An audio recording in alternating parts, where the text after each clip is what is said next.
So today's lesson, we're going to continue to investigate the hydrogen Bohr model and how this relates to some actual chemical calculations of different wavelengths, frequencies, and energies. So when we look at our hydrogen Bohr model, we already have discussed what is happening here. Now, this electron is in the 4th energy level. When it falls back down to ground state, the first energy level, this electron releases 97 nanometers of a wavelength of light. So these values here are different wavelengths, and they are in nanometers. Down here, our electromagnetic spectrum shows the wide range of different types of waves, radio, microwave, infrared, etc. But these measurements are in meters. So we need to be careful here when we are going between our hydrogen Bohr model and this electromagnetic spectrum. For example,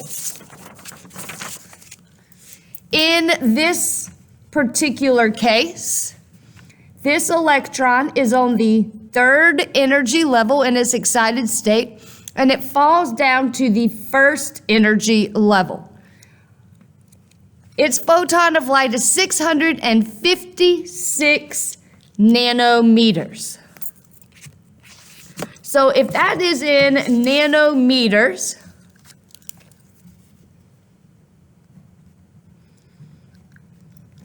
we can convert.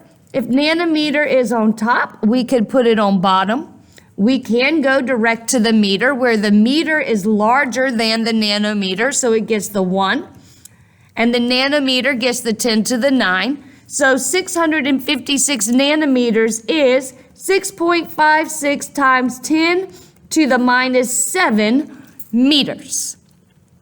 So we can actually do some conversions, which may be necessary at some point in this unit or this lesson. Okay, so 656 we said is 6.56 times 10 to the minus 7. That is going to be a red light, because 650 or 6.56 times 10 to the minus 7 is in between 6.5 and 7 times 10 to the minus 7. So this is a red wavelength of light. Let's do some calculations, and this particular worksheet is our light calculations worksheet. Okay. And in order to do this light calculation worksheet, we need to know a couple of things. The first thing is C equals wavelength times frequency, where C is our speed of light. And this speed of light is in a vacuum, meaning there is no medium present, no solid, liquid, gas surrounding it, okay? So that would be something essentially like in outer space. All right, light travels from the sun to the earth. As it travels from the sun to the earth, it's traveling through a vacuum. There's no medium present. C is 3.0 times 10 to the 8th meters per second. We can also calculate energy, where E equals HV. E is our energy. H is Planck's constant.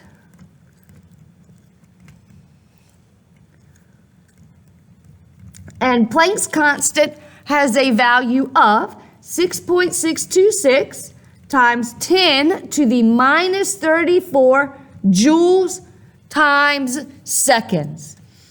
E is our energy, and E is measured in joules. All right, measured in joules. And again, V is the frequency. So let's calculate the frequency and energy associated with a wavelength of 1.875 times 10 to the minus 6 meters. So here's my wavelength. I'm looking for frequency and I'm looking for energy. So I'm going to start at C equals wavelength times frequency because that is the only one of these two equations that provides me with wavelength, which is what I was given in the problem. So I know my wavelength is 1.875 times 10 to the minus 6. I know my speed of light is 3 times 10 to the 8th. So essentially this kind of becomes a plug and chug type problem where we can plug in our values. 3 times 10 to the 8th meters per second equals 1.875 times 10 to the minus 6 meters times our frequency. And when we plug this into our calculator and we figure out what frequency is, we get a frequency of 1.6 times 10 to the 14 hertz.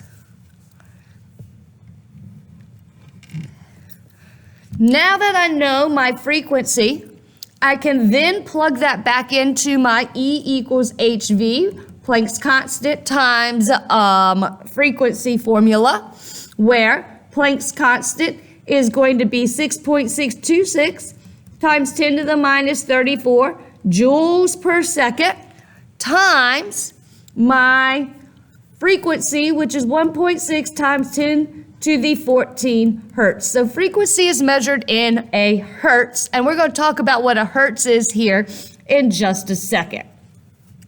When I solve for my energy, I end up with a value of 1.060 joules. So let's talk about where did that joules come from and where did that hertz come from. Hertz is 1/seconds. So when we have 1 divided by seconds, that is a hertz. So let's look at our first problem, where we have meters per second and meters. When I divide out, if I have meters per second equals meters times my frequency, and I didn't put in the numbers, I'm just showing you units. When I divide by meters on both sides, meters cancel, and I am left with what? Seconds on the bottom. I am left with 1/second. 1/second is a hertz. Let's check out our joule. In my unit for joules, I have joules times seconds times hertz, where hertz is 1/second. So second is on top and bottom canceling, and joules times 1 is joules. So that's where these units are coming from. Let's look at us another practice problem.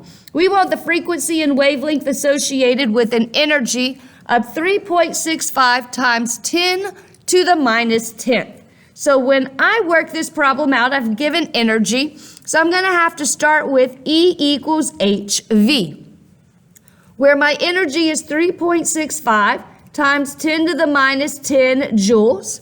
My Planck's constant is 6.626 times 10 to the minus 34 joules times second, and we're solving for the frequency. Now be careful, students oftentimes get Planck's constant mixed up with Avogadro's number, but they are not anywhere near the same. All right, but that is a common thing that students do, so be really careful here. Planck's constant is 6.626 times 10 to the negative 34. So when I plug this into my calculator and I solve for my frequency, I find that I get a frequency of 5.51 times 10 to the 23rd, and my units here are going to be hertz. Joules cancel out, leaving me with seconds on the bottom when I divide both sides by Planck's constant. I can now find the wavelength using my speed of light equals the wavelength times the frequency. I know my speed of light is 3 times 10 to the 8th meters per second, and that is going to equals my wavelength that I'm solving for and my frequency, where my frequency is 5.51 times 10 to the 23rd hertz. Now, when I plug this into my calculator, guys, be careful here. Rounding causes problems. I have already solved for frequency, so when I plug this into my calculator, I'm going to do 3 times 10 to the 8th, and I'm simply going to divide it by the answer in which I got in step 1. That's going to help to minimize the rounding that I have from that problem. So let me show you what I'm talking about here. All right, let me plug in. So here's my answer. There we go. For the first one, 5.51 times 10 to the 23rd. So I'm going to take my speed of light, which is 3 times 10 to the 8th, and I'm simply going to divide it by my answer. And that's going to help to minimize rounding. And so when I do that, you saw that I got a value of 5.45 times 10 to the minus 16 meters. Let's look at number 3. Let's calculate the frequency and energy for an electromagnetic radiation emitted from the transmission of an electron from n equals 4 to n equals 2. So I have to go back and I have to look at my electromagnetic spectrum and my hydrogen Bohr model. And I have to first find N4 down to N2. So N4 to N2 is right here.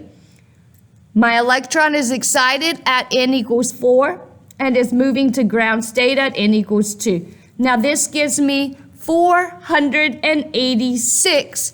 Be careful here, we are in nanometers. So when I want to find my frequency from that wavelength, my wavelength is in nanometers, but my speed of light is in meters. So step 1 here, I'm going to have to convert 486 nanometers into meters, where 1 meter is 10 to the 9th nanometers, so that will be 4.86 times 10 to the minus 7 meters. So that's step 1. Now I can plug that value into my speed of light equation, where the speed of light is 3 times 10 to the 8th meters per second. My wavelength is 4.86 times 10 to the minus 7 meters, and I'm solving for frequency. So when I plug that into my calculator, I get 6.17 times 10 to the 14 hertz. And from here, I can then solve for my energy, where energy is Planck's constant times frequency. Planck's constant is 6.626 times 10 to the negative 34. And my hertz value is 6.17 times 10 to the 14 hertz. And that's joules times seconds there. All right, so when I solve for my energy, I plug this into my calculator, and I get 4.09 times 10 to the minus 19 joules of energy. So we can use our hydrogen Bohr model to help us here. What color of visible light and electron movement is associated with a frequency of 6.9 times 10 to the 14? So my step 1, I have to find the wavelength because my electromagnetic spectrums go through the wavelength. So I'm going to use my speed of light formula here. Wavelength times frequency, where my speed of light is 3.0 times 10 to the 8th meters per second. I'm solving for wavelength, and I was given the frequency 6.91 times 10 to the 14 hertz. So when I solve for my wavelength, I plug this into my calculator. I get a wavelength of 4.34 times 10 to the minus 7. Now, I'm going to go back to my electromagnetic spectrum. And where does 4.34 times 10 to the minus second fall?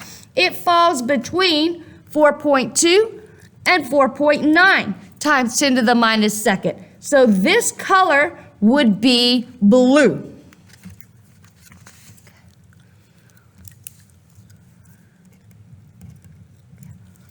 .34 times 10 to the minus 7. It asked me for the transition, the electron movement. So I'm going to have to also use my Bohr model. But again, remember, my Bohr model is in nanometers. So I'm going to have to take this value, 4.34 times 10 to the minus 7 meters, and I'm going to have to convert that back into nanometers, where 10 to the 9 nanometers is 1 meter. So that will be 434 nanometers. Now I'm going to find where is 434 nanometers on my hydrogen Bohr model. Here we are right here, 434. So my transition is from 1, 2, 3, 4, 5, n equals 5, down to n equals 2. So I have a blue wavelength, and that is n equals 5 to n equals 2.